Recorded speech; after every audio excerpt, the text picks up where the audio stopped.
हरि ओम नमो नारायण। ओम नमो नारायण। सभी मित्रों को जय श्री राधे कृष्णा। आज मैं आपको कामिका एकादशी व्रत का महात्म्य बताती हूँ। एक समय कुंती पुत्र धर्मराज युधिष्ठिर बोले, हे भगवान, कृपा करके श्रावण मास के कृष्ण पक्ष की एकादशी के व्रत की कथा सविस्तार कहिए। इस एकादशी का क्या नाम है तथा किस देवता की पूजा होती है। तब श्री कृष्ण भगवान कहने लगे कि हे युधिष्ठिर, इस एकादशी का वृतांत जो एक समय ब्रह्मा जी ने नारद जी से कहा था, वही मैं तुमसे कहता हूँ।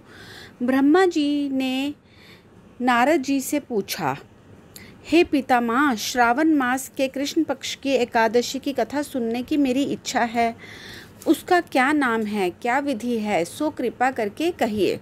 नारद जी के ये वचन सुनकर ब्रह्मा जी ने कहा कि हे नारद, लोक हित के लिए तुमने अत्यंत सुंदर प्रश्न किया है। अब ध्यान पूर्वक सुनो। श्रावण मास के कृष्ण पक्ष की एकादशी का नाम कामिका है। इस एकादशी की कथा सुनने मात्र से वाजपेयी यज्ञ का फल मिलता है। इस दिन शंख, चक्र, गदा, पद्मधारी भगवान विष्णु का पूजन होता है। इनके श्रीधर, हरि, विष्णु, माधव, मधुसूदन आदि अनेक नाम हैं। उनकी पूजा का फल सुनो। गंगा, काशी, नैमिषारण्य, पुष्कर और सूर्य व चंद्र ग्रहण पर कुरुक्षेत्र में स्नान करने से, समुद्र वन सहित पृथ्वी का दान, सिंह राशि के बृहस्पति में गोदावरी और गंडकी नदी में स्नान करने से भी जो फल प्राप्त नहीं होता है, वे विष्णु भगवान के पूजन से मिल जाता है।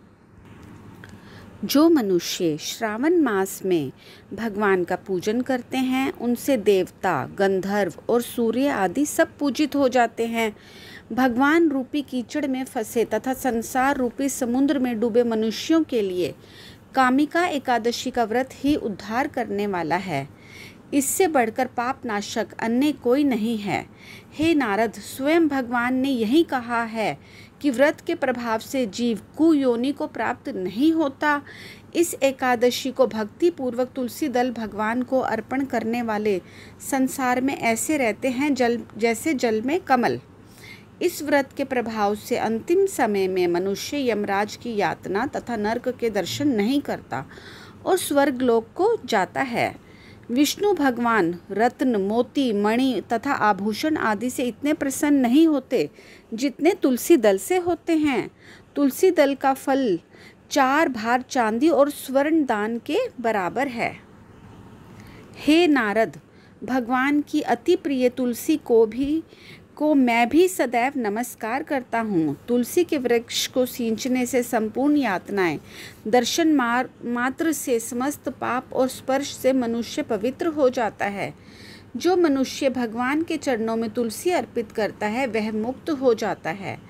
कामिका एकादशी की रात्रि को दीपदान तथा जागरण का फल का महात्म्य चित्रगुप्त भी नहीं कह सकते।